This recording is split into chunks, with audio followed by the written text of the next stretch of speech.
tour. Bon, je vous avoue que je suis un peu stressée. Mais Alors, bon, on n'est pas méchant. je pense que ça va Allez-y. quand même. Alors, je vais vous raconter ma vie.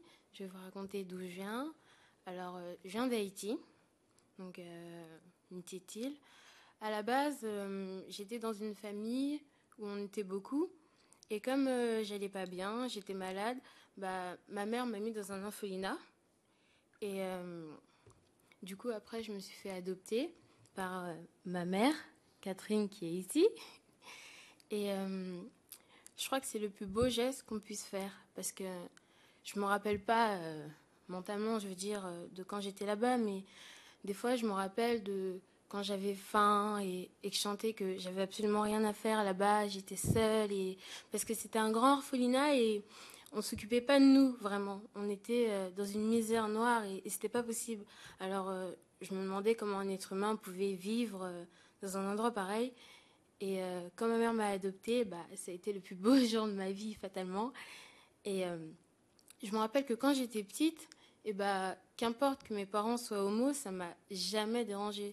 En fait, globalement, je ne savais pas à me le répéter souvent, mais j'en ai pas vraiment pris conscience. C'était pas quelque chose qui me perturbait.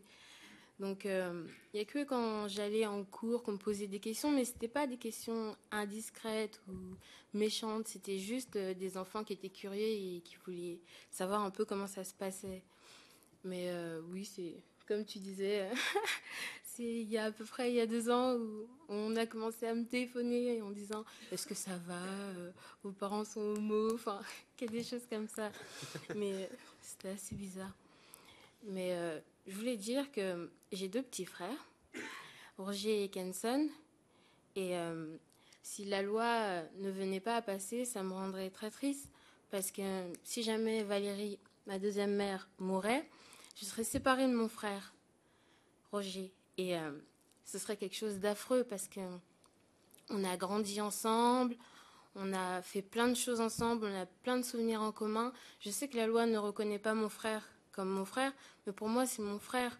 On a tellement vécu de choses ensemble, ce serait tellement douloureux, surtout que mon frère vient aussi d'Haïti et a aussi été abandonné.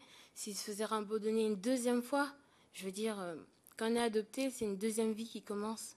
C'est une nouvelle vie, quelque chose de nouveau. On nous donne une chance de pouvoir sortir de la misère et devenir quelqu'un, en fait, tout bêtement.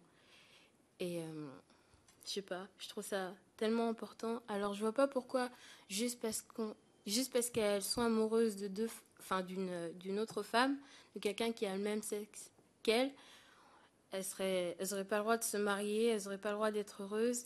Et puis concrètement, pourquoi, enfin, on n'a pas le droit de dire, personne n'a le droit de dire, oui, cette jeune fille est malheureuse parce que ses parents sont homo.